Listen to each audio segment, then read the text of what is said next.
പക്ഷെ ആ വേദന മാറിക്കഴിഞ്ഞാൽ സർജറി ചെയ്ത് കഴിഞ്ഞാൽ 80% ഒരു സൈഡ് തളരും. 39 വയസ്സേ ഉള്ളൂ ആൾക്കത് പറയണ സമയത്ത്. എൻ്റെ മോന് ഇതാ ഈ കുഞ്ഞിനെ ഇപ്പം എടുക്കുന്നില്ലേ, 2-3 മാസമായിട്ടില്ലേ കുഞ്ഞിനെ എടുത്തു തുടങ്ങിയിട്ട്.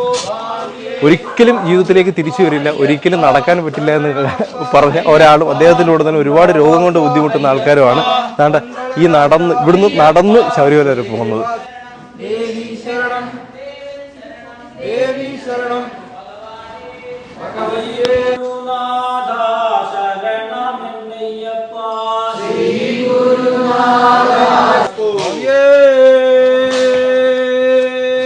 പ്രിയപ്പെട്ടവരെ, സുഹൈലാണ്. ഈ ഓട്ട മത്സരമൊന്നും അല്ല, ഇവരുടെ കൂടെ ഈ വരുന്ന ആളുണ്ടല്ലോ, ഇത് 5 വർഷം ഒരേ കിടപ്പിൽ കിടന്ന ഒരാളാണ്. ആ ആളുടെ കൂടെ ഓടുന്നത്. അത് മാത്രമല്ല, നാളെ നടന്നുകൊണ്ട് ശബരിമലയ്ക്ക് പോവാം. അപ്പൊ ഈ മൊത്തം ഓട്ടമാണ്, എനർജറ്റിക് ആണ്. നാളെ നമുക്ക് ശബരിമലയ്ക്ക് പോകണം. പിന്നെ ശബരിമലയ്ക്ക് പോവാം.